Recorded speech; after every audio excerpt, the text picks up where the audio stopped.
खुदावंद यीशु मसीह के नाम में आप सबको सलाम। दुआए रब्बानी पर जो सीरीज हम कर रहे हैं, आज उसका 19वां पैगाम है।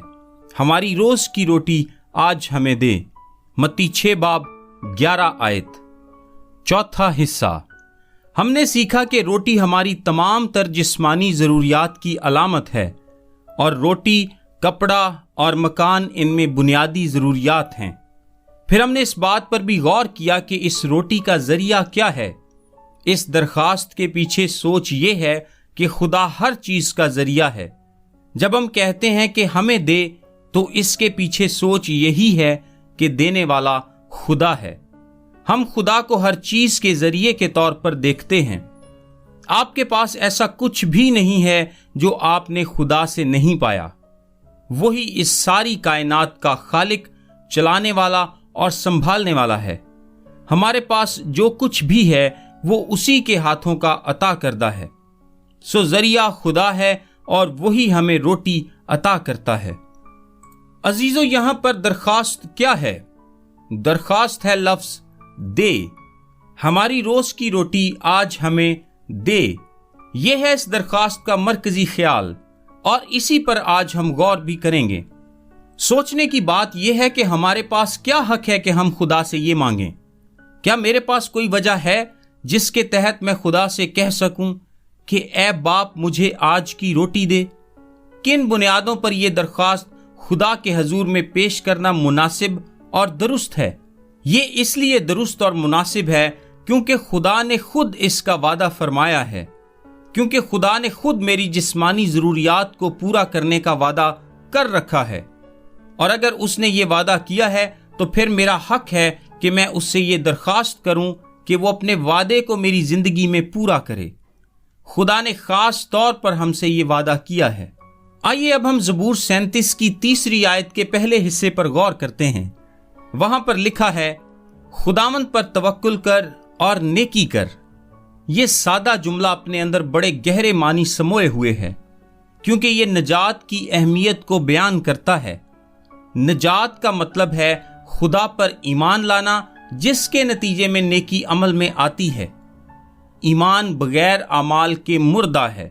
सो ये कहना कि खुदावंद पर तवक्कुल कर और नेकी कर इल्मुल नजात का खुलासा है।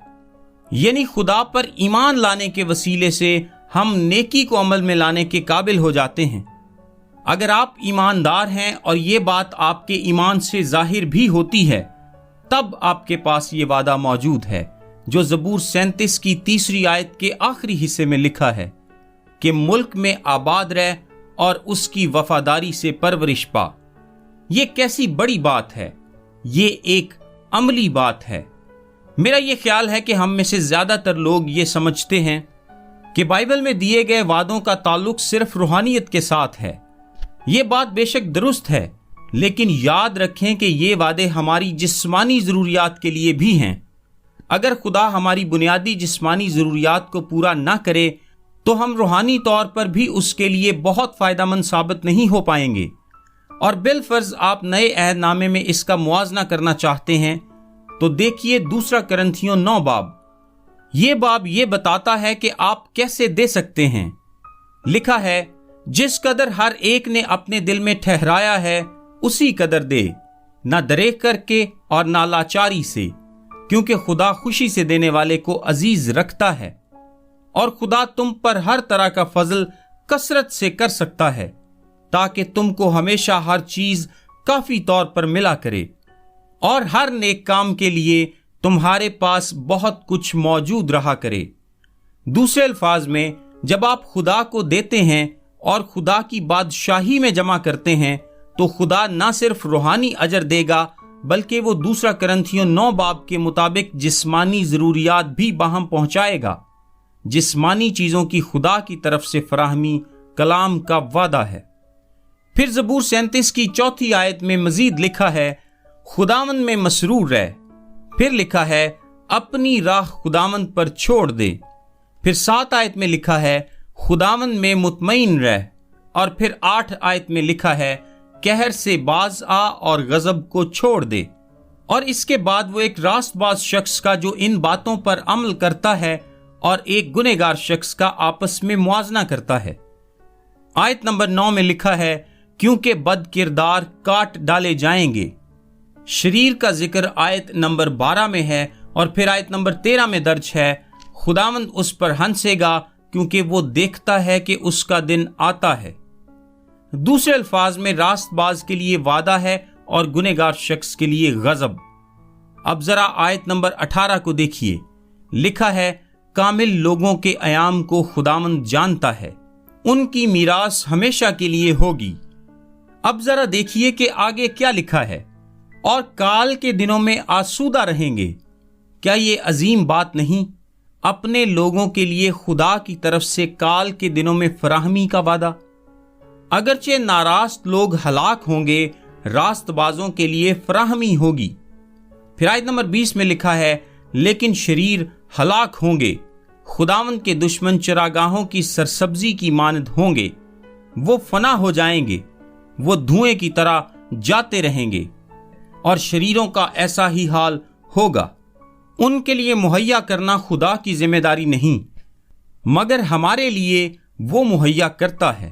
عزیزو، اب یہ جاننا کہ خدا ایک ایسا خدا ہے جس نے ہماری جسمانی ضروریات پوری کرنے کا وعدہ کیا ہے، نہایت زبردست چیز ہے۔ ذرا تصور کر کے دیکھیں کہ آپ خدا سے واقف نہ ہوتے اور آپ کا خدا پر ایسا کوئی دعویٰ نہ ہوتا۔ خدا ان کو جو اس پر ایمان نہیں لاتے اور راست بازی کے کام نہیں کرتے مہیا کرنے کا پابند نہیں ہے۔ بلا شبہ خدا اپنے فضل اور خود مختار مرضی کے تحت ناراستوں کو بھی کھلاتا ہے، مگر وہ اس کا پابند نہیں ہے۔ اور ایک دن وہ تمام لوگ جو شریر ہیں بھوکے ہو جائیں گے۔ لوکا 6:25 آیت میں لکھا ہے افسوس تم پر جو اب سیر ہو کیونکہ بھوکے ہوگے۔ خدا اپنے وعدے کے تحت صرف انہی کی جسمانی ضروریات کی فراہمی کا پابند ہے جو اس کے اپنے بچے ہیں۔ آمین۔ میرا نام تابش قاضی ہے اور یہ میسج آپ کو ڈیلی ورسز کی جانب سے بھیجا گیا ہے۔ روزانہ صبح اپنے واٹس ایپ پر بائبل کی آیات اور ان کی وضاحت انگلش، اردو اور آڈیو میں حاصل کرنے کے لیے ابھی 0332 430 45 62 پر واٹس ایپ میسج کریں۔ خدا آپ سب کو برکت دے۔ آمین۔